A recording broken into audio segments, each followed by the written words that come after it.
So, and you can comment on the YouTube stream as well. I'm not sure if you check out the comments on the YouTube stream, but QAnon John's got to explain why he's always saying you must learn the rules and the laws or the orders of this country. Specifically, John, I just want to know what you're talking about. I have a general understanding of the rules and laws and order of this country, but if there's one you're pointing to in particular, please just go ahead and say it. We are officially on YouTube because I just got the notification that we are up.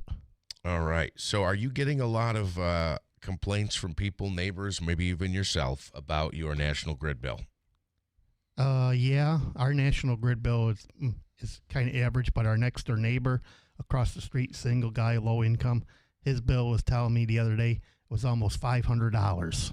How does he heat his home? I'll tell you off. I'm not going to discuss it on the air. I'll just tell you off air. Okay, well, that It's sounds... nothing to get into, but he was just irate about his bill. That's a lot of money. I mean, oh, my goodness. I don't know. So You know where I live, and it's a fairly nice where we live. Yeah. And it's the person across the first one when you come off 365. He's a good friend of ours. That's a small unit. Yes. That's a small unit. Yes. That's a lot of money to heat that. Yes. That's why it was kind of caught me off guard a little bit. Well, if he's paying $500 a month, that's a lot. So there is an Albany area assemblyman, Santa Barbara. And this is interesting because this was approved by the Public Service Commission, right? We knew this was coming. And I guess maybe even though when we get warned, we don't really fully realize it. Oh, we're ready to go here already? I'll move my National Grid commentary. I guess we'll push that back a segment. Ryan Schmelz from Fox News Radio joins us, and Congress is back to work. Are they making any progress on government funding bills before the deadline comes at the end of this month? And we welcome in Ryan Schmelz now. Good morning. How are you? I'm doing good. How are you, sir? Pretty good. Bill is off today, but the band plays on, or however that saying goes. What progress are they making on these funding bills with Trump overseas causing some more chaos? Well, we're expecting a vote today, likely, before the snowstorm hits, so lawmakers can go home on the last round of funding bills. And then essentially the government will be funded until the end of September, through the final end of the fiscal year. Now, they are going to need to have the Senate come back next week and finish passing the next round of bills, but they're very close to getting this done in a very anticlimactic way. There's some things that they're still working on. Obviously, I think one thing we're going to watch for is this Department of Homeland Security funding bill, which is going to be voted on separate from the rest of them. And, of course, we're going to probably watch to see what the whip count's going to be for the final group of Democrats who vote for this, how many do or don't vote for it. Which bill is this? The Department of the Homeland Security bill, the bill that funds the Department of Homeland Security. Yes. Okay. And is that because of ICE funding and border protection stuff, or Yes, Democrats had said that they wanted to rein in ICE funding as part of negotiations. They wanted to have. There are some new guardrails in here. There's money for body cameras. There's funding in here for different, obviously ICE in itself. And then there's also, a cap on detention beds and whatnot. But, from what it sounds like so far, at least on the leadership side, these guardrails don't go far enough for for actually most Democrats. There'll probably be anywhere between 5 to probably 20 Democrats who could vote for it in the end. But as of right now, it's going to be a pretty low number. Yeah. So, and this is when we talked about some of the other bills, these are spending measures that prompted this is the layover from the shutdown, right? Correct. Yeah. This is what they had to finish before the deadline. And they expect that they will, and we won't have another government shutdown. Well, that's certainly a good thing. A snowstorm coming there. How bad is it supposed to be? 2 feet of snow is what we're supposed to get by Sunday. Oh, well, better you than us. I'll tell you that. We've had our fair share up here already. Have fun dealing with that. Although I hope it's going to be fun. I hope everything goes well. Listen, before we let you go, did you see the Bills presser yesterday? It seemed like it was pretty intense. It got a little intense. Any takeaways from you? Anything that stood out? We just discussed it a few minutes ago. I didn't know if there was anything that you noticed. Well, I think the one thing that I'm seeing the most people talk about is the coach throwing the players under the bus for Keon Coleman. Yeah. And that pick specifically, even though he's still on the team. You know, what was different between the Bills owner and the Ravens owner is that, the Ravens owner was asked a question saying, like, oh, if the kicker misses that field goal, Yep. is John Harbaugh still here? And he said, for a week. And everyone thought that was pretty harsh. But at the same time, when he said that, John Harbaugh is no longer an employee of the franchise. The kicker still was, and he was protecting the kicker. You didn't see that happen with the Bills press conference where the owner didn't pull back any punches. But I will say a lot of people are saying they want to see owners get on the podium more often after this. You know, this is there are people who are better at sound bites than Jerry Jones, and we didn't realize that until Steve Bisciotti and the Bills owner had press conferences this year. Yeah, that's interesting. So quickly, Ryan, I know I just mentioned this to the listeners, but I'll reiterate it to you. I thought it was interesting as well when he said this was solely based on the atmosphere that I experienced immediately after the game, the Denver game. And I said to Davey here, and I go, what did he expect? Popcorn peanuts? Yeah. Selling tickets for rides? It wasn't going to be a festival atmosphere. Obviously, everybody was down. He talked about how Josh Allen was crying and never acknowledged his presence there. So I don't know. It was interesting. It was the same question. If Brandon Cooks comes down with that ball, essentially, is Sean McDermott still your head coach? And I guess the answer to that would be yes, if it's solely based on what happened after the loss. So anyway, Ryan, thank you as always. I'm sure we'll talk again tomorrow, and I hope you guys don't get 2 feet because it stinks when you get it. All right. I appreciate that. We'll see what happens. All right. Later, man. That is Ryan Schmelz from Fox News Radio checking in. Boy, I guess they're going to get hit down there. They 2 can feet, have it. huh? We're supposed to get that snowstorm, too. Sunday night into Monday, there's a winter storm warning in effect. Are we going to get 2 feet? Nah, not 2 feet. I hope not. Okay. But we can handle it up here. Better than they can, but, Yeah. it's still a lot of stress. still a lot of frustration that goes along with that.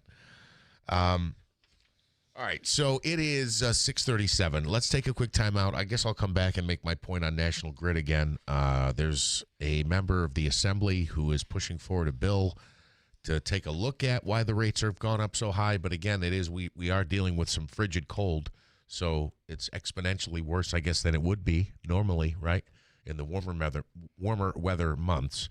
We'll talk about that and much more coming up. And a story from Tanya J. Powers that I think you won't believe. I guess we'll talk more about that coming up. It's First News Keeler in the morning on WIBX. A winter storm watch starts late Saturday night and lasts through Monday evening with a potential for heavy accumulation. In the meantime, periods of snow today with light accumulation with a high of 33. Partly cloudy down to 14 tonight. Windy and cold tomorrow with a few snow showers and a high of 20. Sunny Saturday with a high of 7 and snow Sunday with a high of 12.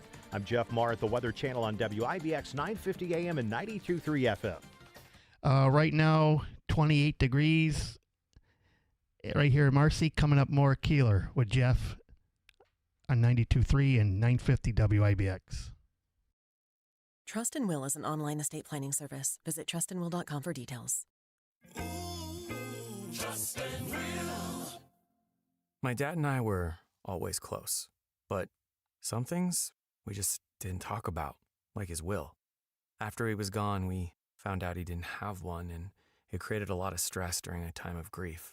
Creating a will can be hard to think about, but avoiding it can lead to greater difficulty for the people you love.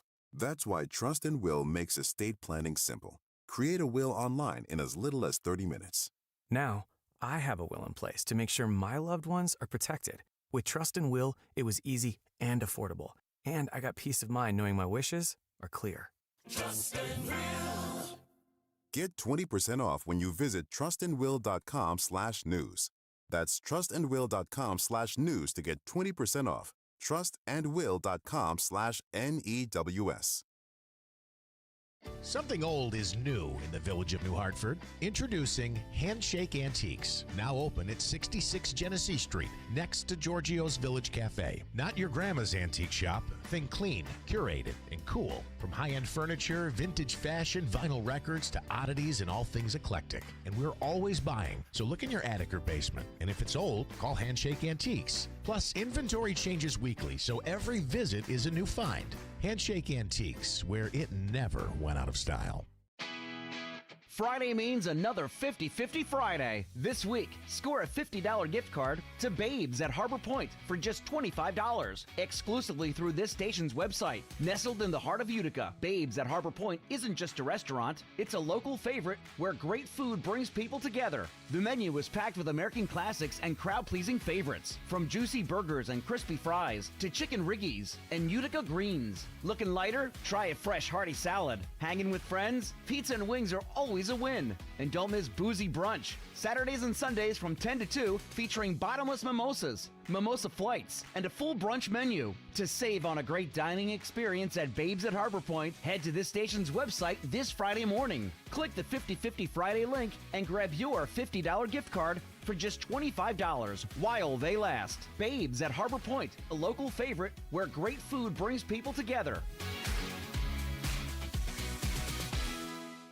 Trust and Will is an online estate planning service. Visit trustandwill.com for details. Trust and Will. My dad and I were always close, but some things we just didn't talk about, like his will. After he was gone, we found out he didn't have one, and it created a lot of stress during a time of grief. Creating a will can be hard to think about, but avoiding it can lead to greater difficulty for the people you love. That's why Trust and Will makes estate planning simple. Create a will online in as little as 30 minutes. Now, I have a will in place to make sure my loved ones are protected. With Trust and Will, it was easy and affordable, and I got peace of mind knowing my wishes are clear. Trust and Will. Get 20% off when you visit trustandwill.com/plan. That's trustandwill.com/plan to get 20% off. trustandwill.com/PLAN. Hello, everyone in Central New York. This is Dave Letterman, your old TV pal. Remember me? I'm supposed to say something witty and funny here about Bill Keeler, but I've got nothing. Ever see a picture of this guy? That's a joke in itself. Anyhow, here's Keeler on WIBX.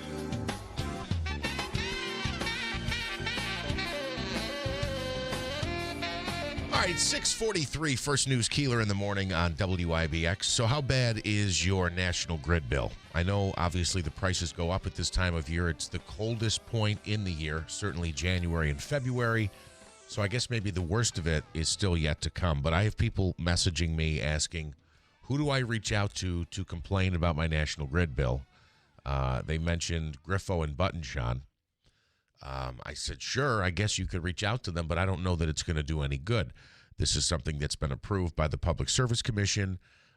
There's a whole schedule for this. By the way, this is the beginning of a 3-year increase. So if you think it's bad now, it's only going to get worse. Keep that in mind. Again, it was a unanimous approval, excuse me, by the Public Service Commission, and this is for a phased-in 3-year increase. So again, this is not the worst of it. These are highlights. What National Grid says are the highlights of this approval process and what it will do. Critical investments to ensure the reliability and safe operation of the company's energy that serves 2.4 million upstate New York residential and business customers, including capital investments of $1.4 billion in electricity delivery, $351 million in natural gas system in the first year. Yada, yada, yada. Here's under the benefits part. Critical investments in core upstate New York electricity and gas networks to further improve safety and reliability. Investments to increase the use of renewable energy in support of state energy goals. That's a problem in there as well. Continued deployment of economic development programs. Let's see here. Where's the part where they talk about the write-offs? 480 new jobs to support electric and gas operations, grid modernization, and customer programs.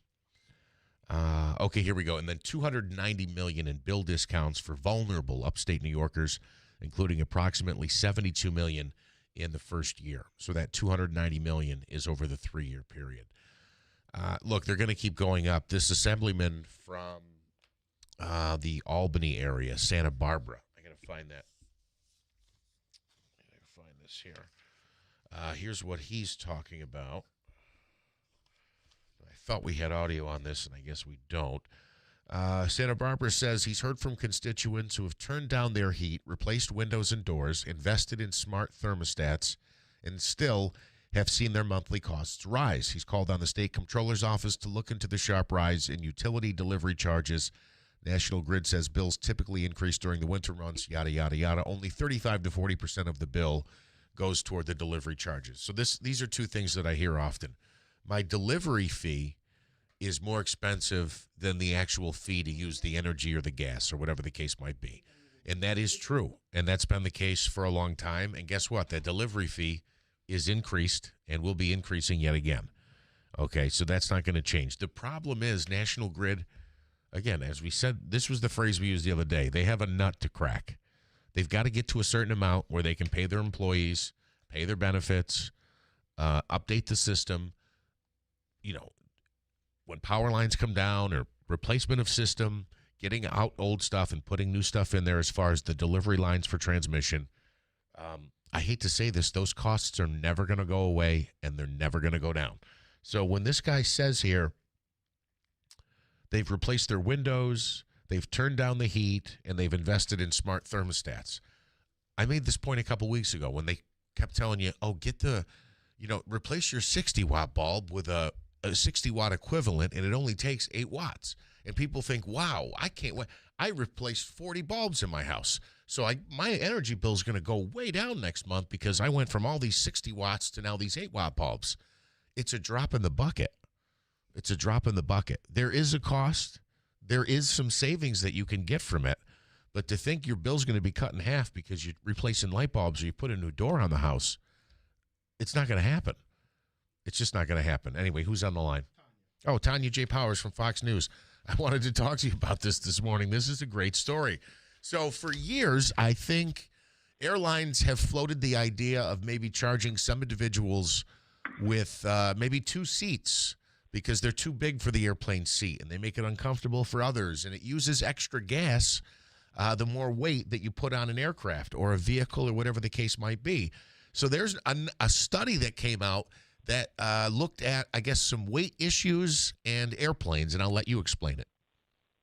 And good morning, by the way. Sorry. Good morning. The study from the financial firm Jefferies was just published last week, and they say that the 4 largest U.S. carriers, American Airlines, Delta, Southwest, and United Airlines, could together save as much as $580 million a year on fuel because of the weight loss drugs known as GLP-1s, weight loss drugs like Ozempic. Ozempic, yes. There are several different brands, but they kind of all get lumped into the same category. Like people use Ozempic as shorthand. This is the author of the study.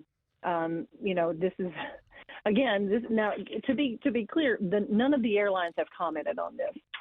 They have not said, "Yep, this is exactly what we're hoping for. This is what we're looking at. This is a study done by a financial firm." 1 in 8 U.S. adults said they were taking a GLP-1 as of November in a survey that was published by KFF, which is a nonprofit health research group. Oh, my goodness. The Jefferies study estimates that the 4 airlines will together consume 16 billion of gallons of fuel in 2026 that cost about $38 billion, about 20% of their total expenses. The savings from lighter passengers would amount to about 1.5% of fuel costs. So that's, like I said, so instead of 20% of their total expenses, it would be like 18.5% of their total expenses that they would still have to pay. This wouldn't bring it down a whole lot when you're already talking about huge numbers anyway there. But yeah, that is now obviously where it would make a bigger difference is on smaller airplanes. That is the practice of making sure you've got weight distributed correctly is more common on smaller airplanes that only have a few passengers. But yeah, that's what the study is saying. It was just released last week. Yeah, so a couple of things there shock me. First of all, 1 in 8 are saying they're on Ozempic or a GLP-1. That's according to this health research group, the nonprofit KFF. That's a lot of people. Holy cow. The other thing is $580 million, I guess, for all the airlines combined. I guess that's not a ton of money, but it is still quite a savings, and it shows you, I guess, how much impact that weight has. I mean, yeah, this is, like I said, this is the airlines have not commented on this. This is the financial firm that has done this survey. They obviously have to scrutinize, whatever the changes are to a plane's weight and balance. A lighter payload means they have to burn less jet fuel. But yeah, this is according to this financial firm's survey. Interesting.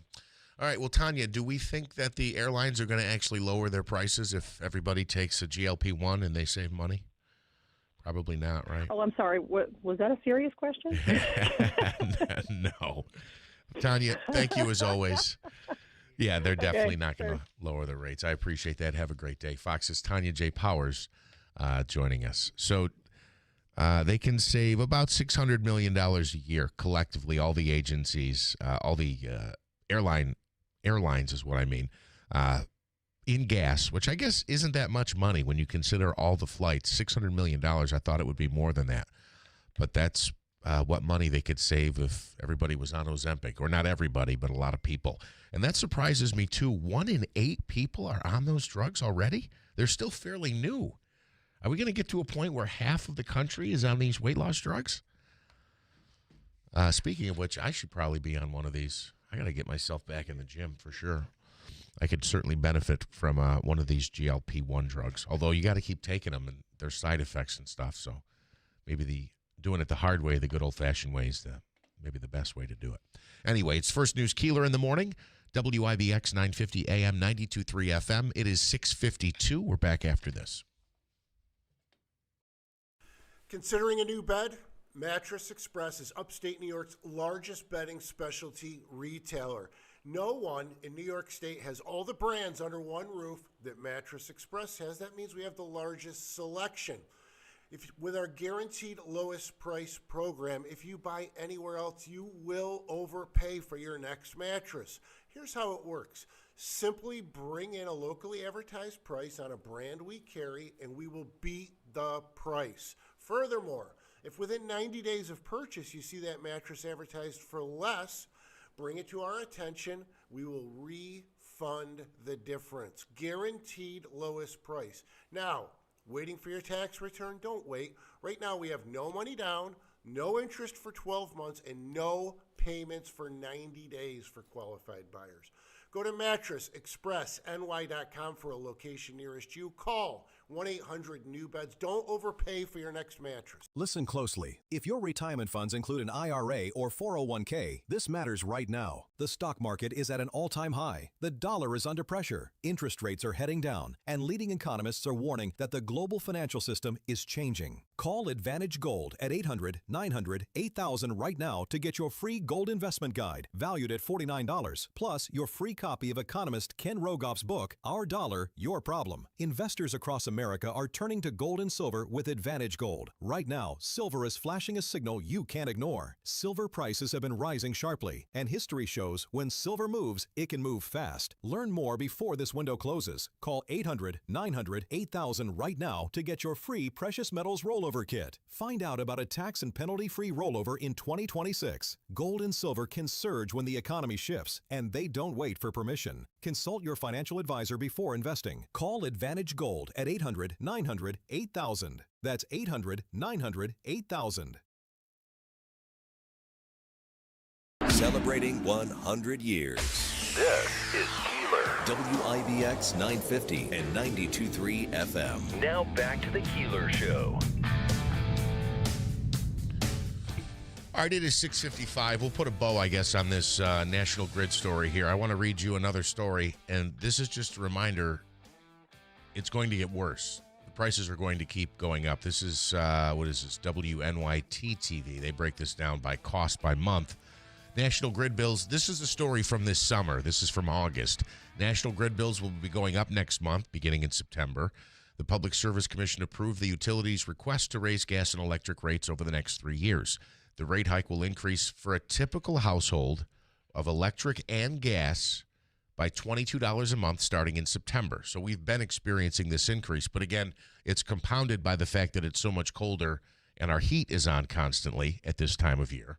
So it'll be less of an increase in the warmer months. But again, this is an average, $22 a month starting in what was September. Places that rely strictly on electricity will see a smaller increase closer to $14 a month. Again, these are averages.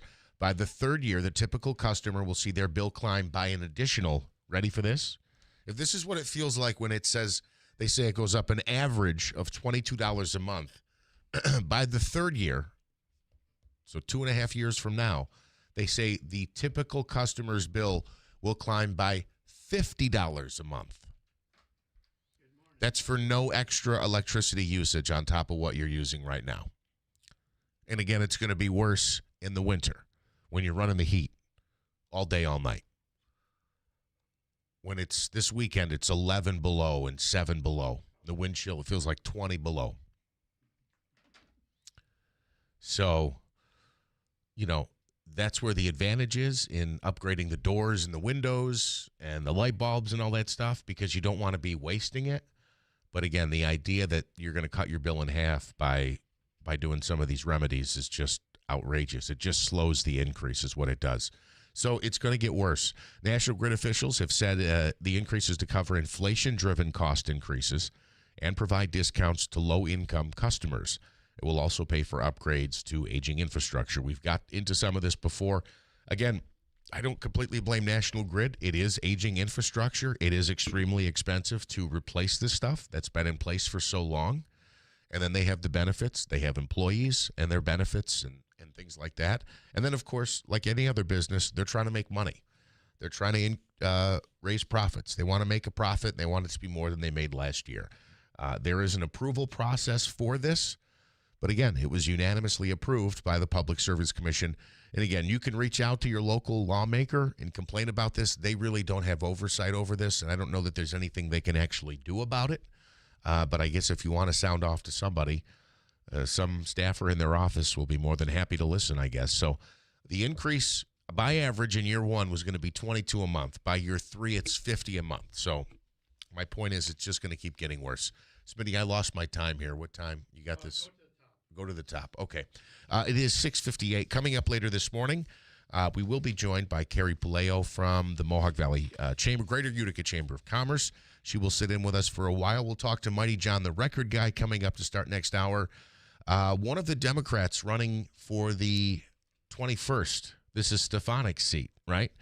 We will be joined by Dylan Hewitt, which is a Democrat, and then tomorrow we will be joined by the other Democrat who's already been in the race from the North Country, Farmer Blake Gendabine. Yes. Lance, I did my work, so I know you were saying to get your mighty producer on. I got him. So we got both the Democrats, one today and one tomorrow. We'll also talk with Rob Esch on the Save of the Day Foundation, Scott Petoniak on the Buffalo Bills, and John Decker, the chief White House correspondent with Great TV. He will check in on the latest with Trump, what's happening overseas. Looking forward to speaking with Rob Esch and Scott Petoniak as well. We also have a candidate for Congress in the 19th District. That's Alex Portelli. He's running against Congressman Josh Riley. And we'll talk to him at about 8:15 this morning. We have a comment from Big Honey, Jeff. Hey, Jeff, will you let Bill and Whoopi know that they won't have to use the 25th Amendment on Trump? He worked out a great deal. What deal is that? Partial for Greenland. Oh, he worked out the 25th Amendment for Trump. Okay. All right. I guess I'll let Bill know on Monday when he comes back. It is First News Keeler in the morning, WIBX 950 AM, 92.3 FM. More reaction to the Bills news conference if you wish. We'll take your comments as well. Big Honey, you can keep commenting. He calls Bill Whoopi now, right? And Lance was calling him Whoopi as well. I certainly don't think Bill's in that same lane. I don't even think it's that close. Anyway, news coming up at the top of the hour. First News Keeler in the morning, WIBX 950 AM, 92.3 FM. From the WB Payne Insurance Studios, your news talk leader since 1925. WIBX 950 and 92.3 FM. Now the latest from Fox News. The Board of Peace. I'm Dave Anthony, Fox News, who was just born this morning in Davos, Switzerland. This board has the chance to be one of the most consequential bodies ever created. President Trump is the chairman of the board, initially set up to get the Gaza ceasefire to the next phase. We're committed to ensuring Gaza is demilitarized, properly governed, and beautifully rebuilt. But the president says the board plans to expand its scope, working with the UN, though he is critical it hasn't helped him stop wars. We're going to have peace in the world, and boy, would that be a great legacy for all of us, everybody in this room. President Trump speaking alongside the first leaders to sign the board's charter from countries including Argentina, Qatar and Indonesia. Russia says it might join too and is offering $1 billion towards rebuilding Gaza. But the Russian presence is putting off some potential allies, the UK saying it won't join as things stand. That's Fox's Jonathan Savage. The president also said this morning, Of course, we're working to end the horrible killing in Ukraine. And before the president leaves the World Economic Forum today, he plans to meet with Ukraine's President Volodymyr Zelensky, still trying to work out a peace deal with Russia. The day after, the president backed off his threats to impose tariffs on European countries that oppose the U.S. taking control of Greenland away from NATO ally Denmark. He says they have a framework of a deal. NATO leader Mark Rutte tells Fox. He's very much focused on what do we need to do to make sure that that huge Arctic region, where change is taking place at the moment, where the Chinese and Russians are more and more active, how we can protect it. A former Uvalde, Texas police officer found not guilty of child endangerment and abandonment in the 2022 school shooting. It took law enforcement 77 minutes to stop the gunman who murdered 19 students and 2 teachers. The defense argued Adrian Gonzalez was unfairly blamed for all the failures, and he said after the acquittal, "Thank you for the jury for considering all the evidence and making that verdict." America's listening to Fox News. Living with everyday pain is like having a voice that always says, "No, no, you can't do that. No, you better sit this one out." It's no way to live. So if pain is affecting you, see how Relief Factor can help get you back to life on your terms. One where you say yes a lot more. Relief Factor is a daily supplement that fights pain naturally. Developed by doctors, Relief Factor's unique formula of natural ingredients does not just mask pain, it helps reduce or eliminate it for good. Whether it's your back, neck, joints, or muscles, Relief Factor can help you, as it has for so many others. So call 1-800-4RELIEF and give Relief Factor's 3-week quick start a try. It's only $19.95, less than $1 a day to get your life back. Just go to ReliefFactor.com or call 1-800-4RELIEF. That's 1-800-4-RELIEF. And see how you can say yes to more of everything you want. Vice President Vance goes to Minneapolis today amid all the anti-ICE protests over immigration enforcement raids and the 2 shootings, one of them deadly. Some ICE critics are also upset a 5-year-old boy and other students have been detained by immigration agents. The Justice Department has issued subpoenas for some top Democrats here, including the governor and the mayor. Right now, the governor is dismissing that as simply an attempt to intimidate him. And we do expect more arrests. Trump officials saying that those involved in the interruption of a church service on Sunday will be arrested. 24 protesters went in there for about a half an hour, and they could be facing federal charges for interfering with freedom of religion in a house of religious worship. Fox's Steve Harrigan in Minneapolis. Jack Smith has a lot of questions to answer this morning as a Republican-led House committee questions the former special counsel who got 2 indictments against then former president and candidate Trump on his handling of classified documents in the 2020 election. The cases were dropped after the 2024 Trump victory. Now the story of an ex-president who would not testify about something else. The House Oversight Committee advancing a contempt resolution for former President Bill Clinton and former Secretary of State Hillary Clinton, with several Democrats voting in favor. Republican Committee Chair James Comer brought the resolutions forward after the former president and First Lady did not show up for a deposition as part of the committee's investigation into late convicted sex trafficker Jeffrey Epstein. But subpoenas are not mere suggestions. They carry the force of law and require compliance. Top oversight Democrat Robert Garcia voted no, but wants the Clintons to negotiate while accusing Republicans of playing politics. Him and his team have been trying to negotiate. We want to hear from President Clinton. The full House will now vote on the resolution. Ryan Schmelz, Fox News. On Wall Street, stock futures are rising the day after a rebound got back some of the losses from Tuesday's big sell-off. I'm Dave Anthony, and this is Fox News.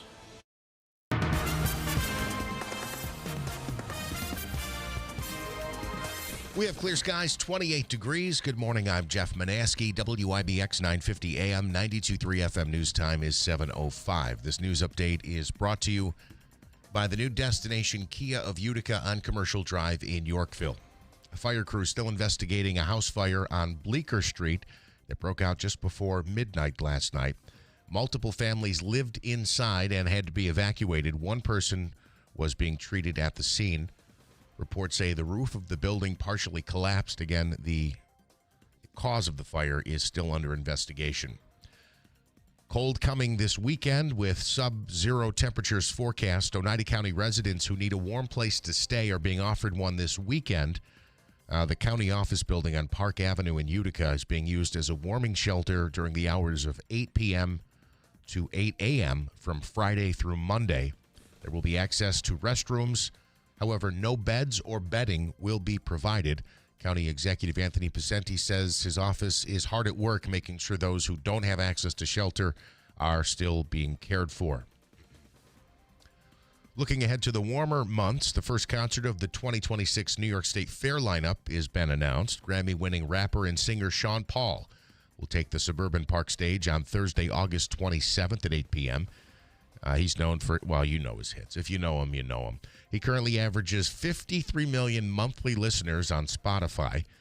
As has been the case for years, the concert is covered as part of the daily admission. This year's fair runs from August 26th through September 7th. It's nice to look ahead to the warmer winter months, although the New York State Fair does signal the end of summer. So I heard you're going to be performing there at the State Fair. Yeah, yeah. Doing what? What, juggling? Popcorn, peanuts. Oh yeah. No. Maybe I'll get a part-time gig at the State Fair. A little extra side income. And we've been talking about this morning. An Albany area lawmaker is calling out National Grid for what he says are out-of-control bills. Assemblyman Angelo Santa Barbara says he's heard from constituents who have turned down their heat, replaced windows and doors, and invested in smart thermostats, yet still their monthly costs are soaring. He's calling on the state comptroller's office to look into the sharp rise in utility delivery charges. National Grid says bills typically increase during the winter months, and only 35 to 40% of a bill goes toward delivery charges. WIBX 950 AM, 92.3 FM news time is 7:08. Here's your Weather Center forecast. A winter storm watch starts late Saturday night and lasts through Monday evening with a potential for heavy accumulation. In the meantime, periods of snow today with light accumulation with a high of 33. Partly cloudy down to 14 tonight. Windy and cold tomorrow with a few snow showers and a high of 20. Sunny Saturday with a high of 7 and snow Sunday with a high of 12. I'm Jeff Marr at the Weather Channel on WIBX 950 AM and 92.3 FM. Right now, clear skies, 28 degrees at 7:08. All right, from the IBEW 43 local sports desk, Buffalo Bills owner Terry Pegula revealed why head coach Sean McDermott was fired yesterday. Pegula said the decision to get rid of McDermott was made after Buffalo lost to Denver in overtime in the divisional round. He believes that the coach had taken the franchise as far as he possibly could, and that now it's time for a change after 9 seasons. The Bills have already interviewed offensive coordinator Joe Brady for the head coaching position. More fallout from that news conference yesterday. Of course, as we discussed last hour, there was some naming of players who have underperformed, specifically Keon Coleman. Also reports now that Josh Allen may need foot surgery. The thought is, though, if he gets the surgery soon enough, he would be ready for OTAs during the preseason. The 49ers moving on from a disgruntled member of their roster. San Francisco GM John Lynch said that it is safe to say that wide receiver Brandon Ayuk has played his last game with San Fran. Lynch said that a release, or more likely a trade of Ayuk, will occur in due time. Multiple sources reported that the team attempted to trade the 27-year-old last offseason, but a major knee injury that he sustained during the 2024 season ended any realistic hopes of a good return. San Francisco voided the roughly $27 million in guarantees in his contract and placed him on the reserve left team list in December. The Atlanta Falcons reportedly closing in on their next offensive coordinator. ESPN says Tommy Rees will likely take over that role. What else here? The Knicks game last night. I don't know if you've heard this one yet. 120-66 as they destroyed the Nets. Jalen Brunson scored a mere 20 points. I think he spent most of the second half on the bench. The Knicks snapped their 4-game skid. They visit the 76ers coming up on Saturday. But that final score there, 120-66. The Yankees bringing back a member of their outfield. ESPN says Cody Bellinger is staying a Yankee. He agrees to a 5-year deal worth $160 million. The deal includes opt-outs after the second and third seasons, a $20 million signing bonus, and a full no-trade clause. Bellinger expected to be the Yankees' starting left fielder after spending most of his time there last season. The Mets make another offseason splash. Happy for this. They beefed up their rotation by acquiring Freddie Peralta from the Milwaukee Brewers.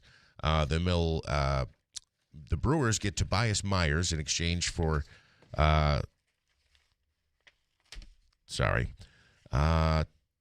Brandon Sproat and Jet Williams. Peralta is a 2-time All-Star coming off a career season which he had a sub-3 ERA over 33 starts. He's one of only 2 pitchers that has recorded at least 200 strikeouts in each of the past 3 seasons. Myers was a converted pitcher. Then they made him a long man. So they were saying on one of the shows last night I was watching, flipping back and forth between the Syracuse game, that the Mets could use Myers as a long man to soar up some innings if they needed to. Well, they certainly need to improve the bullpen. So maybe. Well, you got Luke Weaver and Darren and Williams from the Yankees. Devin Williams, yeah.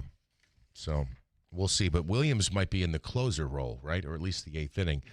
Long relief, though, is more like we need you in the 5th. We won't talk about it, but Syracuse lost 76-74, and Colgate lost a heartbreaker to American last night, 70-66. So a couple of close games.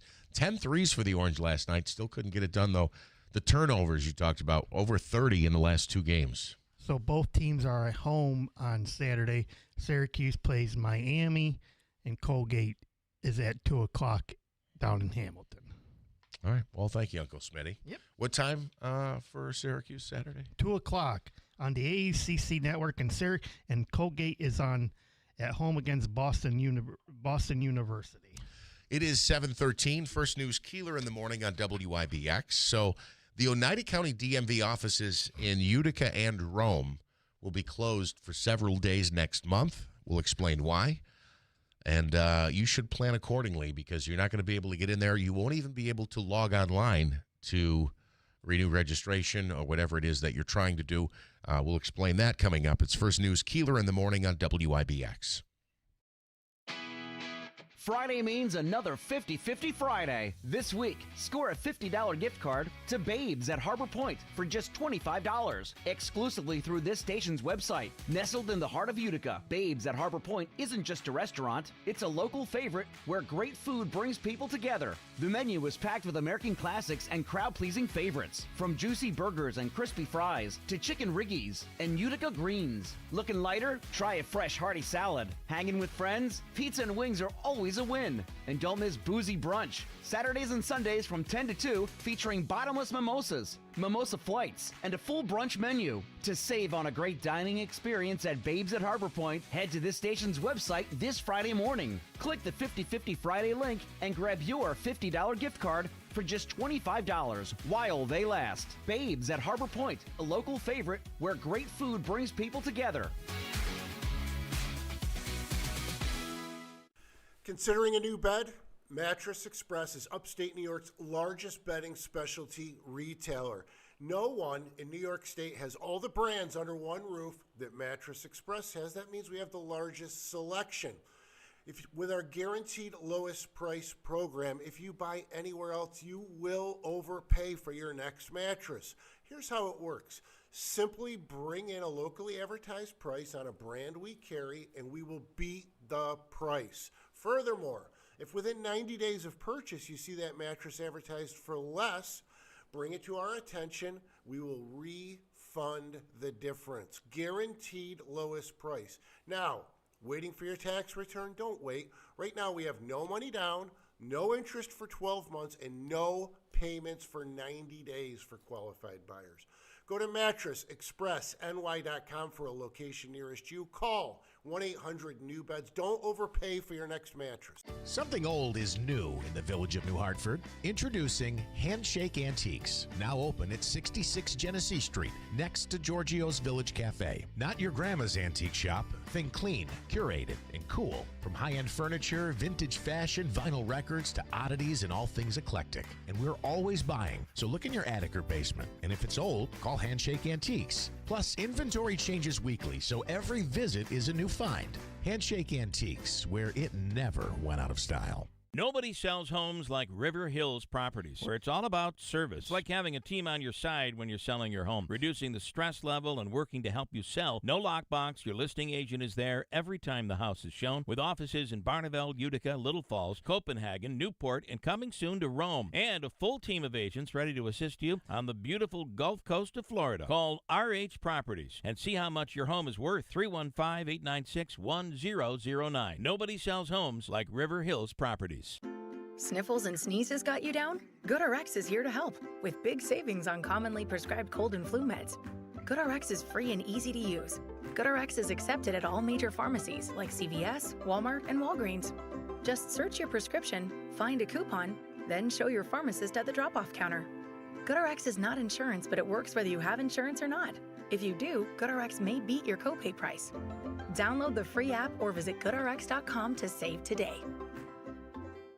It's the NFL Conference Championships Tailgate Party. Sunday, January 25th, 1 till 5 at Waterfront Grill Herkimer. A full tailgate buffet, drinks, multiple TVs, and over 50 auction prizes like New York Giants tickets, 5 tickets to a Buffalo Bills game, plus a pair of tickets to see Jimmy Taylor February 7th at the Rome Capitol. $30 tickets benefit the Great American Heart Running Walk, Little Falls Hospital, Herkimer County Humane Society, and Real Men Get Tested for Cancer. Sunday, January 25th, 1 to 5 at Waterfront Grill Herkimer from WIBX 950 and 92.3 FM. WIBX 950 and 92.3 FM. Now back to the Keeler Show. Well, you heard it right there. Reminder on Sunday, 1 to 5, Waterfront Grill. We will be there. Bill, myself, and our man Uncle Smitty will be signing autographs, as he always is. I'm not popular in Herkimer County as I am around here, Jeff. Oh, is that right? Yes. Why is that? Because I go to that event every year, and I only know certain couple people. I'm not popular in Herkimer County as I am around here. Well, if you're going for Smitty's autograph, no, it'll be a shorter line. Yes. Yes. There won't be as many out there looking for it. We've got some reports about something on Genesee Street. I do have on the Oneida County 911 call log here. There was a call for the fire department. It's a possible fire, Smitty, is what you're hearing? Yes. So it's Genesee Street from where? Waverly to Jewett? Yes, that's what they're saying. All right, so stay away for sure. Genesee Street, Waverly to Jewett, because there are some first responders on scene over there. Good morning, Marty John. How are you? I am fine. Good morning. How are you? Good. Happy New Year. And for the new year, you've got 10 more records worth $100 or more that are likely laying around in some of the attics of our listeners. That's true. And also I want to mention that right now we have all our price guides on sale at half price. So it's a good chance to check out our website, moneymusic.com. Half price sale going on. Awesome. Tom Jones, big record for him. It's not unusual. Now, the values for the album, and here's the key. If you have a copy, look at the cover. If it's just Tom Jones on the cover, $25. But if Tom Jones is pictured with a band behind him on the cover, then the jumps to $100. Wow. AC/DC, whole lot of Rosie. No picture sleeve involved, just the 45. Current value up to $125. The Lion Sleeps Tonight, big hit for everybody. They all know it. It's a big value if you have a stereo copy of the album. Mono up to $25, stereo up to $125. Beach Boys, very collectible. Look for their big hit, Ba Ba Ba Baran, with its picture sleeve. It's currently up to $150. How about Marvin Gaye, How Sweet It Is to Be Loved by You? The value is for the album up to $200. The Monkees, the Birds, the Bees, and the Monkees featuring their big hit Daydream Believer. A stereo copy, no more than $25.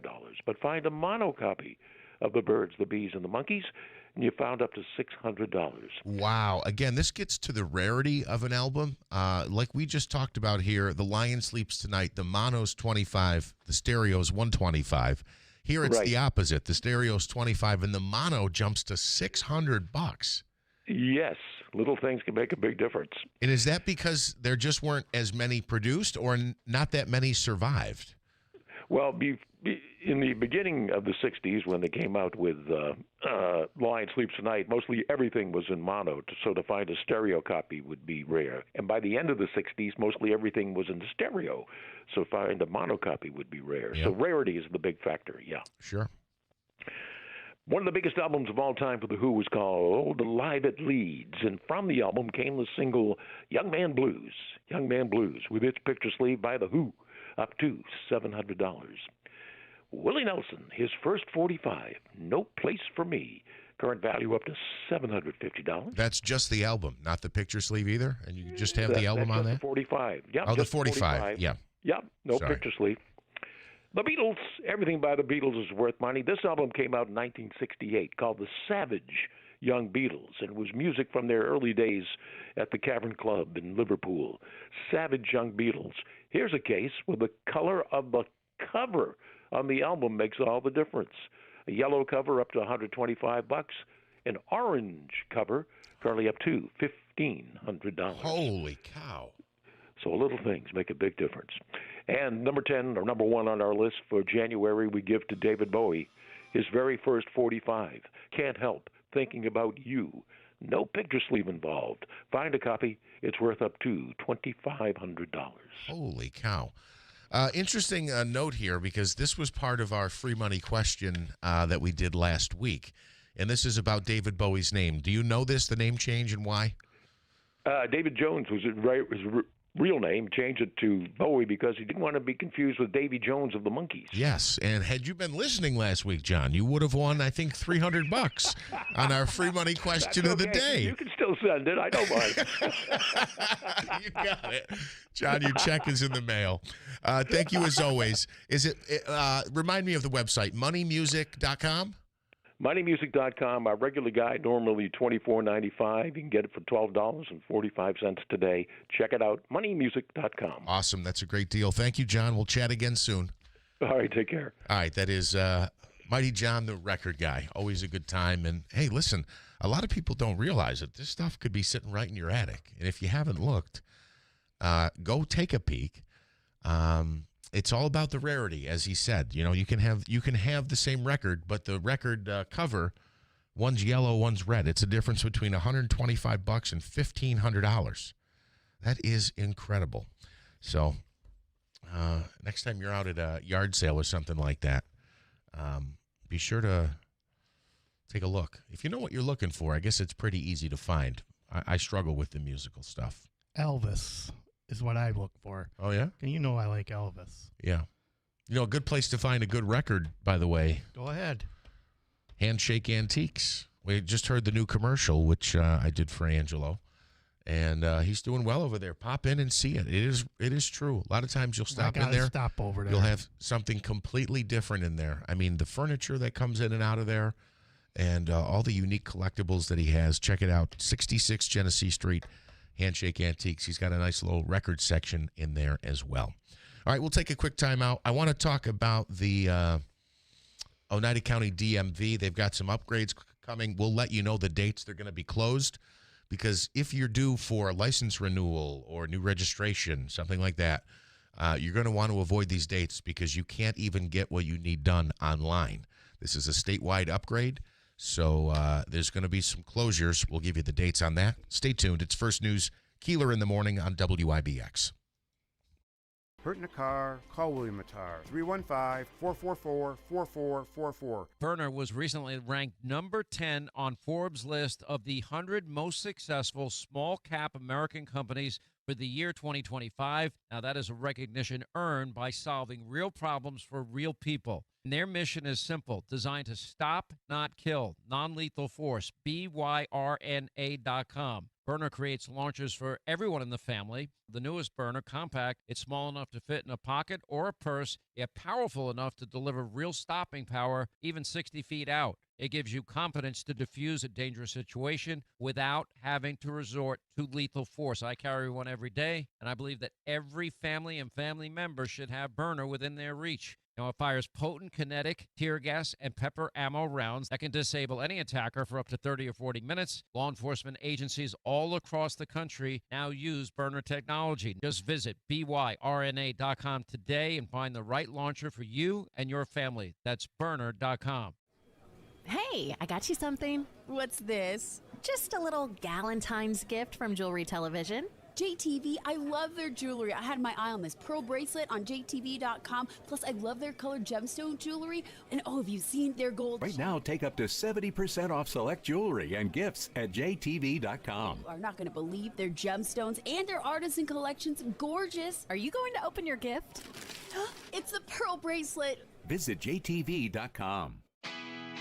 Friday means another 50-50 Friday. This week, score a $50 gift card to Babes at Harbor Point for just $25, exclusively through this station's website. Nestled in the heart of Utica, Babes at Harbor Point isn't just a restaurant, it's a local favorite where great food brings people together. The menu is packed with American classics and crowd-pleasing favorites, from juicy burgers and crispy fries to chicken riggies and Utica greens. Looking lighter? Try a fresh hearty salad. Hanging with friends? Pizza and wings are always a win. And don't miss Boozy Brunch, Saturdays and Sundays from 10 to 2, featuring bottomless mimosas, mimosa flights, and a full brunch menu. To save on a great dining experience at Babes at Harbor Point, head to this station's website this Friday morning. Click the 50-50 Friday link and grab your $50 gift card for just $25 while they last. Babes at Harbor Point, a local favorite where great food brings people together. Celebrating 100 years. This is Keeler. WIBX 950 and 92.3 FM. Now back to the Keeler Show. It is 7:27, clear skies and 28 degrees. We could see some snow accumulating later today. We'll check your news and weather coming up in just a few minutes. So I was talking about this earlier. Oneida County, as a matter of fact, it's beyond Oneida County. It's statewide. But there's going to be a period coming up in February, actually right around Valentine's Day, where you're not going to be able to do anything with the DMV because they've got an upgrade to the system.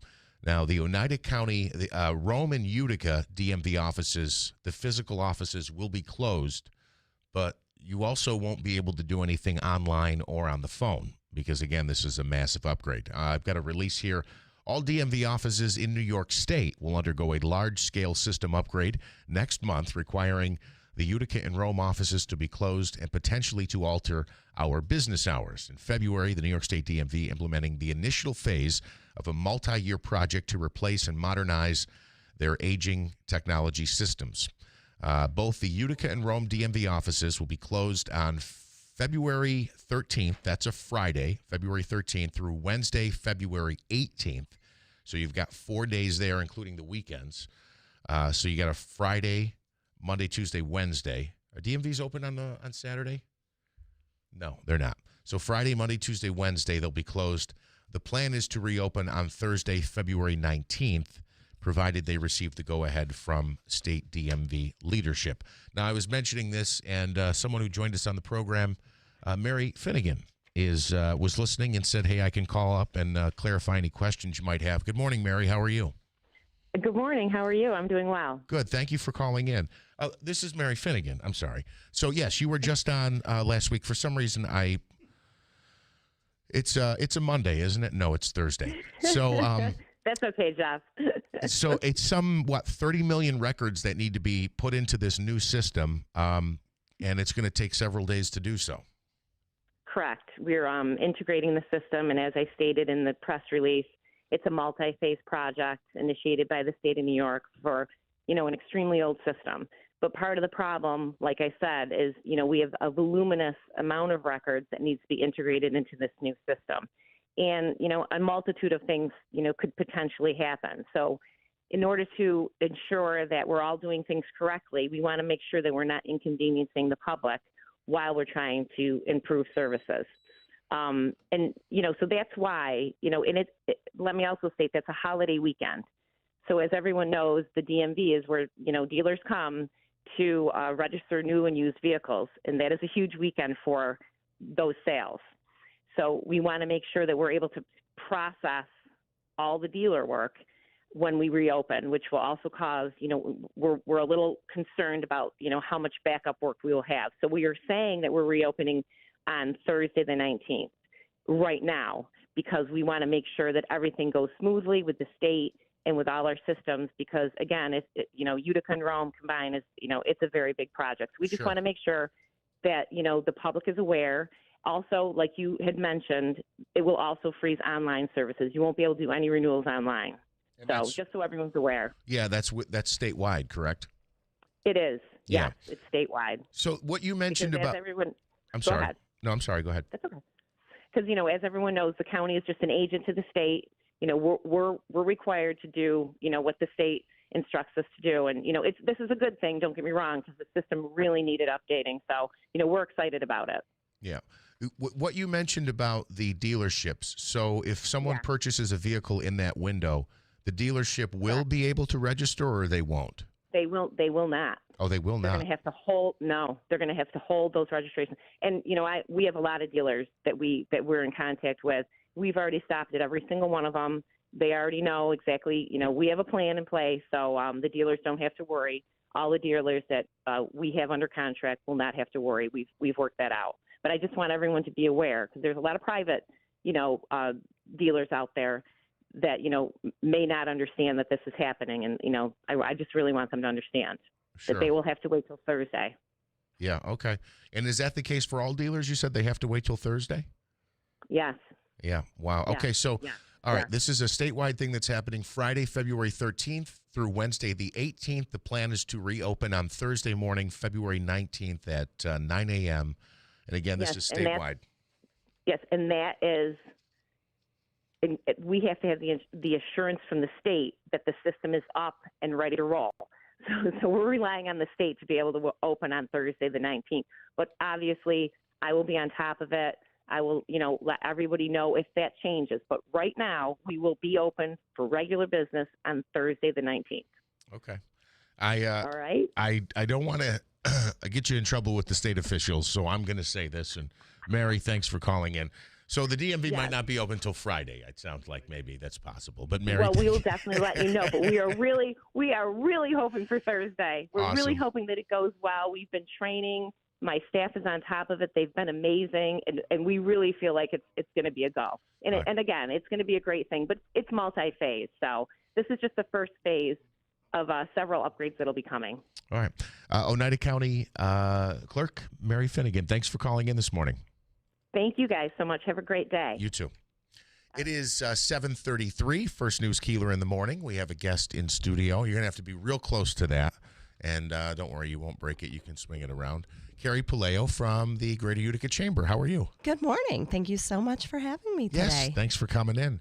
How bad has your National Grid bill gotten? My National Grid bill, actually, it is bad, but we have done some home improvements. We put in a new front door, we put in a new window, and so that has helped slightly. I was in Albany the last 2 days, and one of the things that we talked about was the cost of gas. So that is part of your National Grid bill increasing, which obviously National Grid doesn't have control over, but our elected officials have policies that affect the price of gas. So that is one of the things that we have raised to our legislators and their part in the rising cost of energy. Well, that's interesting. We should talk more about that coming up. As a matter of fact, I can't wait to do it. What bills could improve the cost of gas and electricity. We'll talk about that coming up. And we got someone on the phone. It's Stefan. Good morning, Stefan. How are you? Well, hello, Jeff and Davey. Good morning, bud. What's going on? Are you staying out of trouble?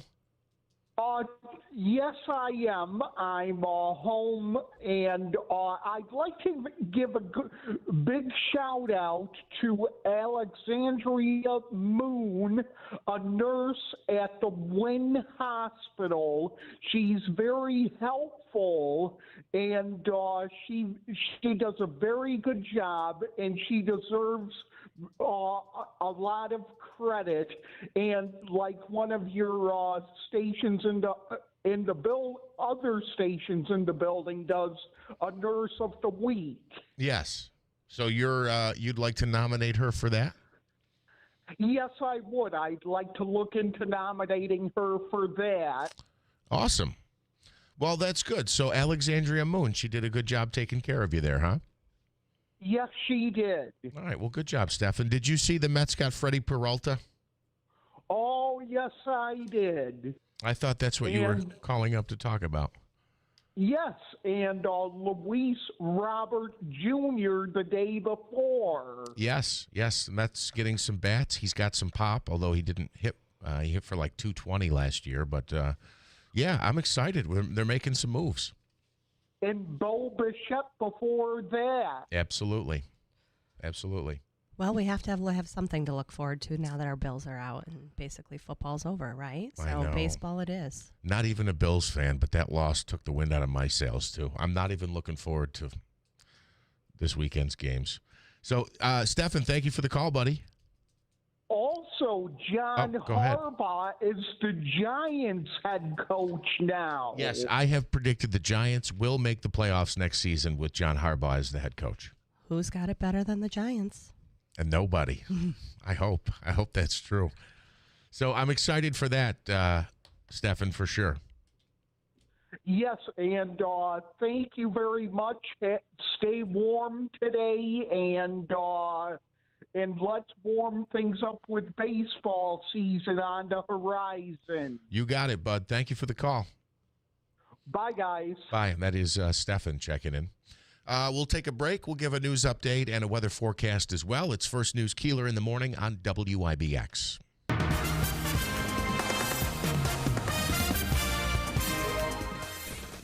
Good morning. We have clear skies, 28 degrees at 7:37. President Trump says his new Board of Peace will lead to the rebuilding of the Gaza Strip. The new international body proposed by Trump and approved by the UN will oversee the ceasefire between Israel and the Palestinian militant group Hamas. At a signing ceremony this morning in Davos, Trump said the board has a chance to be one of the most consequential ever created. Former special counsel Jack Smith is set to testify publicly before the House Judiciary Committee today about his investigations into President Trump. Smith probed Trump's involvement in the 2021 Capitol riot and alleged mishandling of classified documents. He also obtained 2 indictments against him, but dropped the cases after Trump won a second term. Democratic Senator Mark Kelly says he is seriously considering running for president in 2028. The Arizona lawmaker spoke to CNN in an interview that aired Wednesday, saying he feels an obligation to fight back against an unhinged president and a weaponization of the federal government. An Arctic blast is bringing dangerously cold air to the eastern third of the country this week. Temperatures dropping below zero in some areas, and strong gusty winds are creating life-threatening wind chills from Texas to Tennessee. Forecasters warn that ice buildup on power lines and tree limbs could cause power outages in sub-zero weather. And Vanna White is now married to her longtime partner, the 68-year-old Wheel of Fortune star, announcing on Instagram that she and John Donaldson are now married. Her post said that she and the construction company owner have been in love for more than a decade and wanted to make it official in a private ceremony. WIBX 950 AM 92.3 FM news time is 7:39. Here's a look at your Weather Center forecast. A winter storm watch starts late Saturday night and lasts through Monday evening with the potential for heavy accumulation. In the meantime, periods of snow today with light accumulation with a high of 33. Partly cloudy down to 14 tonight. Windy and cold tomorrow with a few snow showers and a high of 20. Sunny Saturday with a high of 7 and snow Sunday with a high of 12. I'm Jeff Marr at the Weather Channel on WIBX 950 AM and 92.3 FM. Right now, clear skies and 28 at 7:39. We're going to go back to the phones. Our Mohawk Valley Crime Stoppers Wanted Person of the Week. And we are speaking this morning with Investigator Geringer from the New Hartford Police Department, who is going to tell us about our wanted person of the week. Good morning. Good morning, Jeff. How are you today? Pretty good. Thank you very much. How are you? Good. Today, our wanted person of the week is a black female, Rebecca Driver. She's 31 years old. Last known address is someplace in the New Hartford area. She's about 5'5", 165 pounds, with brown hair, brown eyes. She's wanted for 2 charges out of New Hartford for attempted robbery, 3rd, and harassment, 2nd. The incident in question that took place occurred on November 30th of last year. Rebecca was involved in an incident at the 7-Eleven store on Kellogg Road in New Hartford, where she attempted to steal some cigarettes, 2 packs of cigarettes. The employee tried to intervene. Ms. Driver became physical and attempted to choke the employee, leading to an altercation where she subsequently fled the store. She's currently wanted by us for those 2 arrest warrants. Yes, and again, you can read more about this story on our website at WIBX950.com. Investigator, do we know, is she a local resident, Utica, Rome, New Hartford? Is she from the area? Yeah, she lives in New Hartford. We believe we haven't been able to locate her right at the moment. Understood. So once again, it is 31-year-old Rebecca Driver. You can read about the allegations in a story on our website, WIBX950.com. Anyone with information should contact Mohawk Valley Crime Stoppers or the New Hartford Police Department.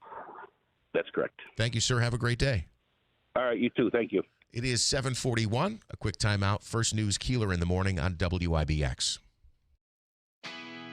Friday means another 50-50 Friday. This week, score a $50 gift card to Babes at Harbor Point for just $25, exclusively through this station's website. Nestled in the heart of Utica, Babes at Harbor Point isn't just a restaurant, it's a local favorite where great food brings people together. The menu is packed with American classics and crowd-pleasing favorites, from juicy burgers and crispy fries to chicken riggies and Utica greens. Looking lighter? Try a fresh hearty salad. Hanging with friends? Pizza and wings are always a win. And don't miss Boozy Brunch, Saturdays and Sundays from 10 to 2, featuring bottomless mimosas, mimosa flights, and a full brunch menu. To save on a great dining experience at Babes at Harbor Point, head to this station's website this Friday morning. Click the 50-50 Friday link and grab your $50 gift card for just $25 while they last. Babes at Harbor Point, a local favorite where great food brings people together.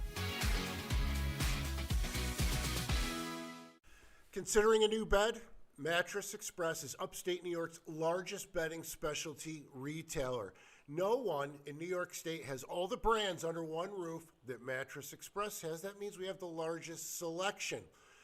With our guaranteed lowest price program, if you buy anywhere else, you will overpay for your next mattress. Here's how it works. Simply bring in a locally advertised price on a brand we carry, and we will beat the price. Furthermore, if within 90 days of purchase you see that mattress advertised for less, bring it to our attention. We will refund the difference. Guaranteed lowest price. Now, waiting for your tax return? Don't wait. Right now we have no money down, no interest for 12 months, and no payments for 90 days for qualified buyers.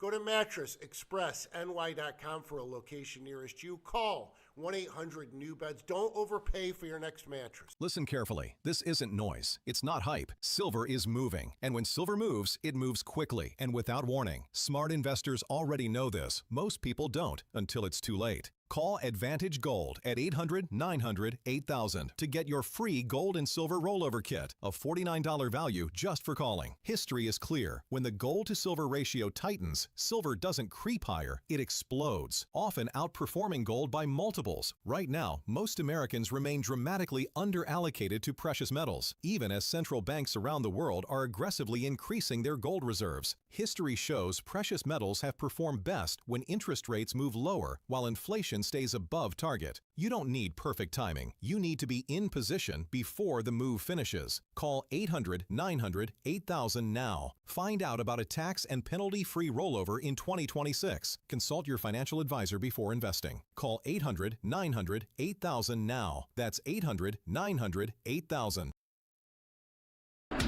WIBX. This is Keeler. WIBX 950 and 92.3 FM. Now back to the Keeler Show.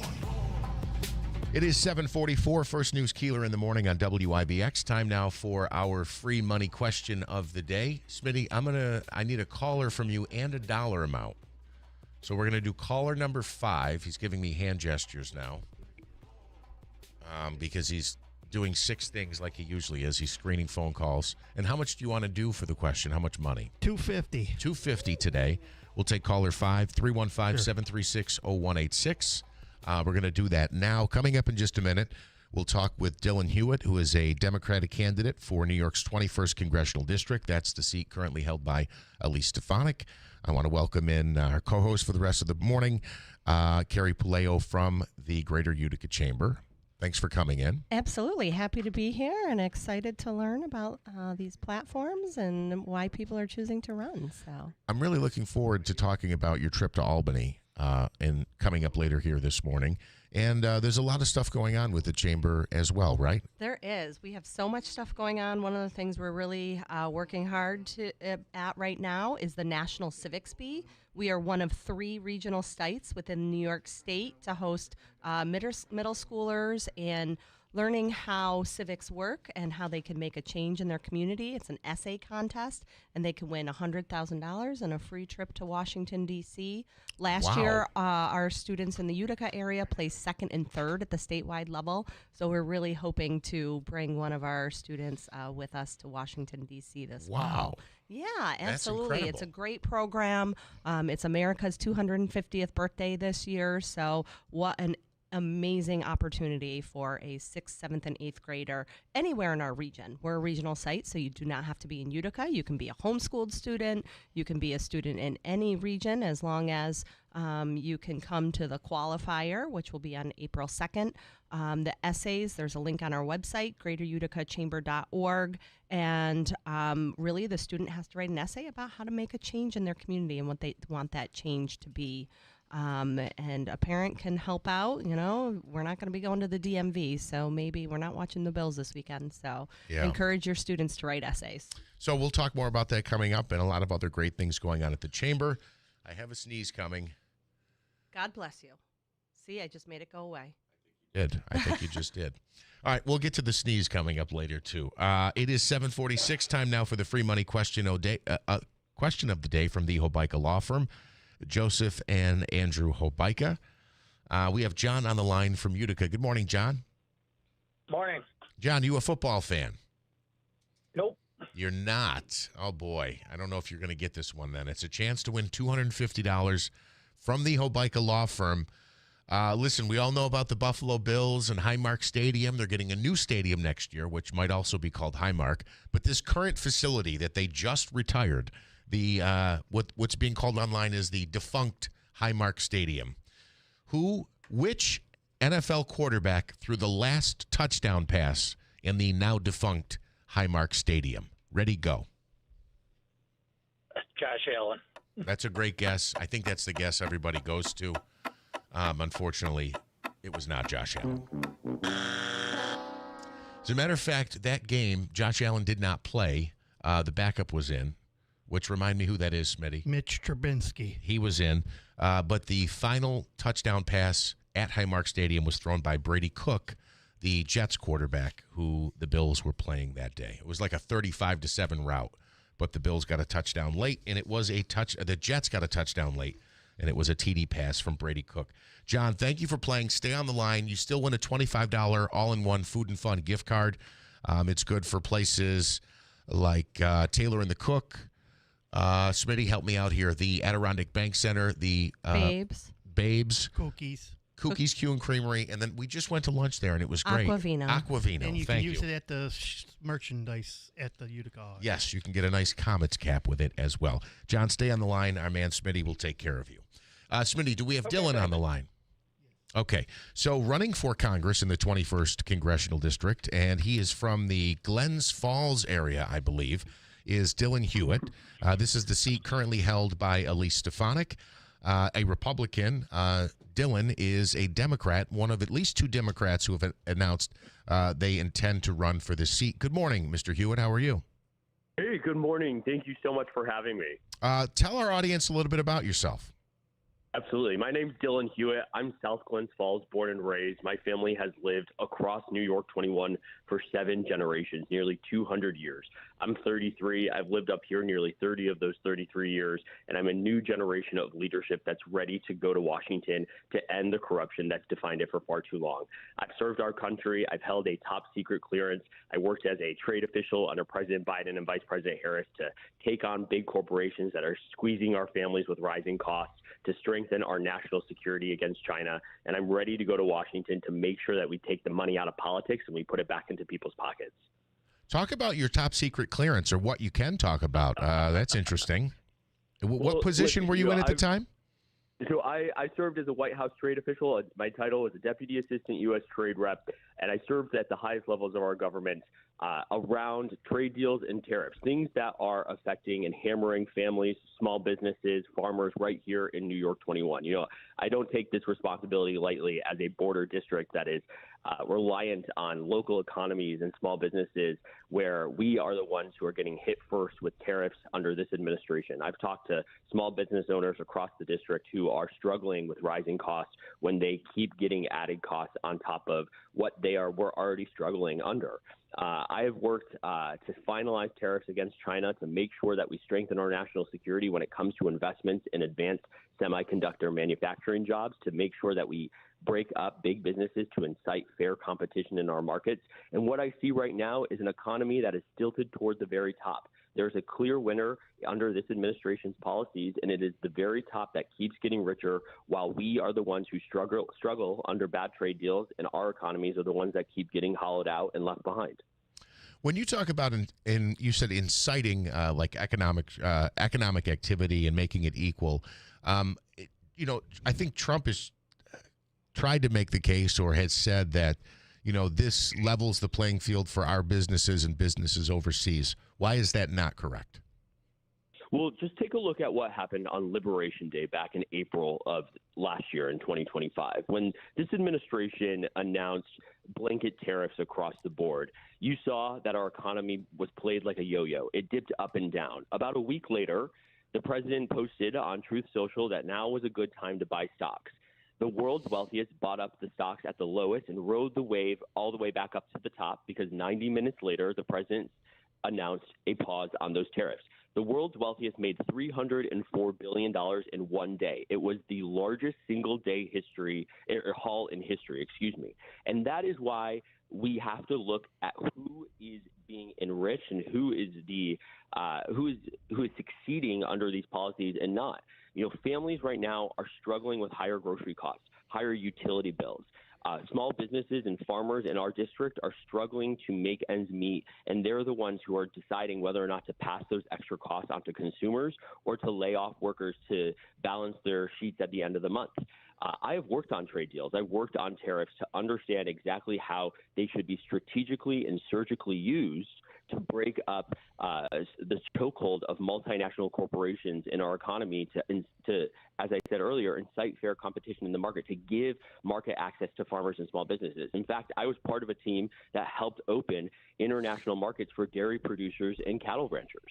We need to make sure that we are putting our workers, our union labor, first and foremost, so that we don't keep racing to the bottom, and we need to hold multinational corporations accountable so that our folks here can afford a life of dignity. So can you talk about why any tariffs you might have worked on under the Biden administration are different or better or more beneficial to the consumer than the Trump tariffs? Yeah, well, I like to describe tariffs as a 2x4. You could go to the hardware store and buy a piece of wood, a 2x4. You could take one of them and you could walk out into the street and you could do some damage with it. You could break a window, smash a car, or maybe hit your neighbor over the head. I like to say that right now we're hitting our neighbors over the head. Or you could take and you go to the hardware store, you could buy a bunch of them. You could take them home and you could build a fence around something that you're invested in, a garden, something that you've put your time and your energy and into to grow and that you want to protect. Under the Biden administration, we use tariffs to strategically and surgically protect investments through the CHIPS Act. semiconductor manufacturing jobs that are investing in central New York over in Clay, over here in the Albany capital region with Global Foundries, up in Corning Glass in St. Lawrence, bringing manufacturing jobs home so that we have the ability to produce this technology here in America. This is a question of national security for me. We have China dominating the technology market. They have amped up their cybersecurity attacks, their data intrusions, data transfers over the last decade or so, and we have seen that they are not relenting. We have used and would continue to use tariffs to corner them out of the market. And that is why I think that we need to make sure that we are using these tools to bolster industrial policy here at home. But right now, what we don't have is the security and the stability of an economic policy. You wake up every other day and something has changed. Right now, we are just seeing in the last couple of days an announcement of an additional tariff against our allies in Europe, all to put pressure on bringing Greenland into the United States, something that will cost over $700 billion with an added $100,000 for every resident of Greenland. You know, folks here in New York 21, they want to afford their life and a life of dignity to give their kids a fair shot at success. Right now, we should be giving them the investments to bring home that to them and not ship away $100,000 to every Greenland resident or invade Greenland on the taxpayer's dime. So will you take any questions from listeners? Sure. Okay, I think we've got Joe on the line, and I do have a text message question here, or a message via our app. Actually, this one was a text message. As it relates to costs and tariffs and things, why was inflation the highest and almost historic under Biden and his policies? Yeah. You know, one of my favorite policies is the child tax credit. We expanded the child tax credit to put money back into parents' pockets. And you saw folks across the country, especially here in New York 21, able to afford childcare, able to send their kids with full bellies to schools. We saw mental health outcomes decrease, and we were able to set up our kids for success. We need to be taking that as an example of how we should be moving forward to lower costs. I believe that you crack down on inflation and you lower inflation by giving the markets fair competition. We have to have a fully functional antitrust unit at the DOJ. Congress has laws on the books dating back to 1929 where we can break up big businesses to give family farmers and small businesses a fair shot in the market. You know, there is a law on the books that would immediately help breaking up the 4 meat packers that dominate food production in our economy. 4 meat packers own about 85% of meat production across the United States. If we start cracking down on corporate consolidation, it eases the pressure of inflation. You know, under the last administration, we didn't do enough to ease that pressure, but we need to have a Congress that has a backbone to stand up to big corporations and a very wealthy top that keeps getting richer while our communities here have been sold out through bad trade deals like NAFTA over and over again, where our jobs keep getting shipped abroad and we're left behind. The issue that you mentioned with the meat packing, I'm familiar with this, and I'm sure you are too, that farmers with the beef prices, there's a shortage of beef, and beef prices are kind of out of control right now, or certainly higher than they've been in the last several years. Mm-hmm. But I don't know that preventing a consolidation of meat companies changes that at all. Do you think that it will?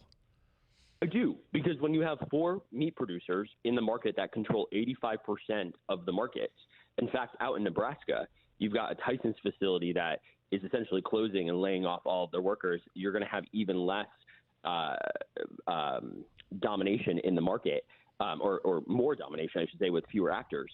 That results in one-sided contracts, unfair contracts with farmers, and it leads to higher prices on our grocery shelves. It's the same sort of corporate consolidation that we see all across the market: healthcare, utilities. You know, here in New York 21, most of New York 21 is under the service territory of National Grid. I keep hearing over and over again when I travel around our district that folks refer to it as national greed, because we have one service provider who fails to modernize our grid while still jacking up our costs. You've got Hey, hang on one second. We're running out of time. Can you stick with us on the other side? We've got some more questions in studio here, and you're touching on National Grid, which we discussed a bit this morning. I'd like your thoughts on that as well. But it's just we're running out of time here at the top of the hour. Oh, good. Go right ahead. So hang on the line with us. We'll break for news. I'm sorry. I know you have some questions. This interview time got away from here. We're almost to the top here. We're talking with Dylan Hewitt. He's a former White House trade official. He's from South Glens Falls, and he is one of the Democrats running in the 21st Congressional District. That's the seat currently held by Elise Stefanik. We'll break for news, weather, and sports, and come back with more with Dylan here on WIBX. WIBX Utica Road, W295 From the WB Payne Insurance Studios, your news talk leader since 1925. WIBX 950 and 92.3 FM. Now the latest from Fox News. He's not just president, he's also chairman of the board. I'm Dave Anthony, Fox News, the Board of Peace. Very unique for the world. It's for the world. This isn't United States. This is for the world. President Trump at the charter signing this morning in Davos, Switzerland, creating the Board of Peace, initially set up to move and implement peace in Gaza, rebuilding it after disarming Hamas. And we can do other things. We can do numerous other things. Once this board is completely formed, we can do pretty much whatever we want to do. And we'll do it in conjunction with the United Nations. Though he says the UN hasn't lived up to its potential. Some allies are not on the board amid concern it may try to undermine the UN. The president also, again, took credit for this. We've settled 8 wars, and I believe another one's coming pretty soon. You know what that is? Referring to Ukraine, and before leaving the World Economic Forum today, the president is now meeting with President Volodymyr Zelensky, while Special Envoy Steve Witkoff heads to Russia today for more peace talks there. As for Greenland, President Trump backed off his threat to impose tariffs on European countries opposing a U.S. takeover of Denmark's territory, Greenland. He calls it a national security need to deal with Russia and China threats. The president says NATO Secretary General helped negotiate a framework for a future deal over Greenland and the Arctic Circle, de-escalating the situation further. It gets us everything we needed to get. The Danish foreign minister calls this a signal that they can now have talks with Trump's people. Fox Business Network's Edward Lawrence in Davos. After weeks of angry anti-ICE protests in Minneapolis, Vice President Vance will visit today. Fox's Garrett Tenney's already there. The White House says the vice president will be hosting a roundtable with local leaders, and the focus of that roundtable will be on restoring law and order in Minnesota. That's what the administration says it's been trying to do with more than 3,000 federal agents here who are facing stiff opposition and harassment from the community. And there's new anti-ICE anger after a 5-year-old boy and 3 other students detained by immigration agents in Minnesota. America's listening to Fox News. Living with everyday pain is like having a voice that always says, no, you can't do that. No, you better sit this one out. It's no way to live. So if pain is affecting you, see how Relief Factor can help get you back to life on your terms. One where you say yes a lot more. Relief Factor is a daily supplement that fights pain naturally. Developed by doctors, Relief Factor's unique formula of natural ingredients does not just mask pain, it helps reduce or eliminate it for good. Whether it's your back, neck, joints, or muscles, Relief Factor can help you, as it has for so many others. So call 1-800-4RELIEF and give Relief Factor's 3-week quick start a try. It's only $19.95, less than $1 a day to get your life back. Just go to ReliefFactor.com or call 1-800-4RELIEF. That's 1-800-4-RELIEF, and see how you can say yes to more of everything you want. Jack Smith will be in a hot seat at the House in a few hours, questioned over the 2 federal indictments he got during the Biden administration against former President and candidate Trump, dropped after the 2024 election. During a deposition last month, former special counsel Jack Smith told Judiciary Committee attorneys he had enough evidence to prove President Trump was guilty in 2 cases, the mishandling of classified documents and of trying to overturn the results of the 2020 election. Both cases were dropped when he won a second term as president.